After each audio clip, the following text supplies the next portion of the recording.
Bhavreen is with us, and so is Namrata. They call themselves warrior moms. The reason is because they've been battling this crisis for years together at a stretch.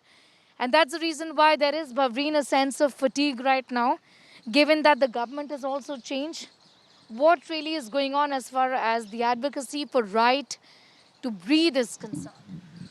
Yes, Sneha, it's very, very, absolutely. When you said fatigue, we are exhausted, saying the same things again and again, and it just keeps getting worse because the battle that you were fighting, maybe it was firecrackers for 10 years, or you're speaking about waste management from 2016 bylaws. Any enforcement that we are talking is far away from reality.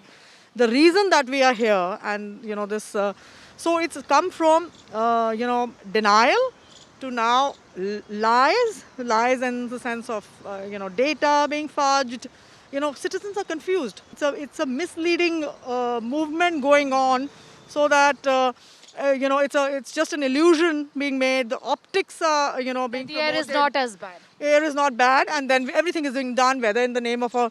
So we saw those last 6 years, 7 years on smog tower, which is a failure. But it's taken so many years. But we obviously our children didn't pause breathing. We are not pausing breathing. We've normalized not wearing a mask. We've normalized that at 300 it's okay to go outside and play. We've not stopped parks. No one is advising us what is the right thing to do.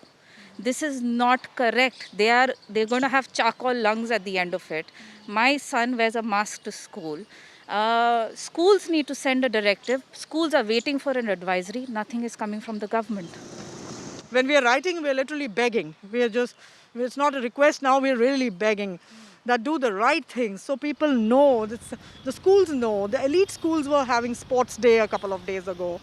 They were, parents went there, they stood against it, but they didn't listen. Why will they listen? Because it's not our job. The sense of urgency is missing here, is what I The feel. leaders, the political leaders, the governments, they have to head, like you said, a perfect example of how wonderfully one message from the Prime Minister's office can make that change.